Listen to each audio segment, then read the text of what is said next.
വരികയാർ ചൈത്രമച്ചു.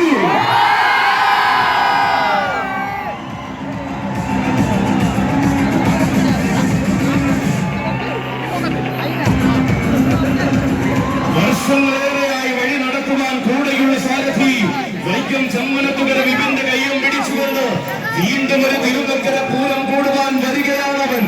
ആവേശത്തിന്റെ പ്രതിരൂപം എന്തെന്ന് വേറിട്ട ശൈലി കൊണ്ട് തിരുനക്കരയിൽ തെളിയിച്ചവൻ. ഏറ്റുമാനൂരപ്പന്റെ ആറാട്ട് പീഠമായി അക്ഷര നഗരിക്കുന്ന അഭിമാനമാകുന്നവൻ. നടയുയർത്തി വണങ്ങിയ ശൈലി കൊണ്ട് നാട്ടാന മലയാളത്തിന്റെ ഹൃദയം കീഴടക്കിയവൻ. അതെ, നാട്ടാന മലയാളം കൈപ്പിടിയിൽ ഒതുക്കിയ നാട്ടുചേകവന്മാർ പിറന്ന മണ്ണിൽ കന്നഡ സൗന്ദര്യത്തിന്റെ മൂർത്തിഭാവം സമ്മാനിച്ചവൻ. കനകം തോൽക്കുന്ന കാന്തിയുമായി കൈലാസനാഥന്റെ ചാരെ അവതാരമാകുന്നവൻ.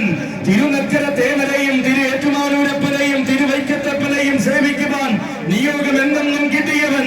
മീനച്ചിലാറിന്റെ കുഞ്ഞോളങ്ങളിൽ നീരാടുന്ന ഏറ്റുമാനൂർ തേവരുടെ എണ്ണം പറഞ്ഞ ആറാട്ട് പീഠം. കിഴക്കോട്ടെഴുന്നള്ളുന്ന തിരുവൈക്കത്തപ്പനും മകനും അകതാറിൽ നിത്യസേവ ചെയ്യുന്നവൻ. സത്യമൂർത്തിയായ തൃക്കിടങ്ങൂരപ്പന് വെള്ളിവേലി വഴിപാട് സമർപ്പിച്ചവൻ.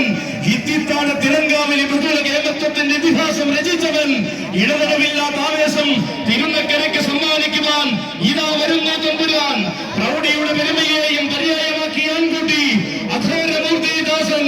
ആവേശത്തിന്റെ ഗജശ്രീ വിശ്വവിഖ്യാത ഹരി ഗജശ്രീ ചൈത്രം അജോ.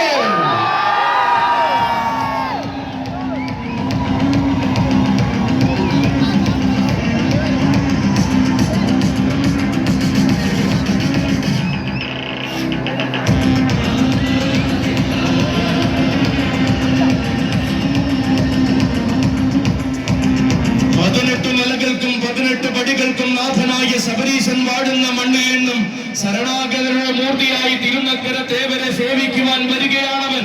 അതെ, ഇത്തിത്താന തിലങ്കാവിലി മൃദുല കേമത്വത്തിന്റെ ഇതിഹാസം രചിച്ചവൻ.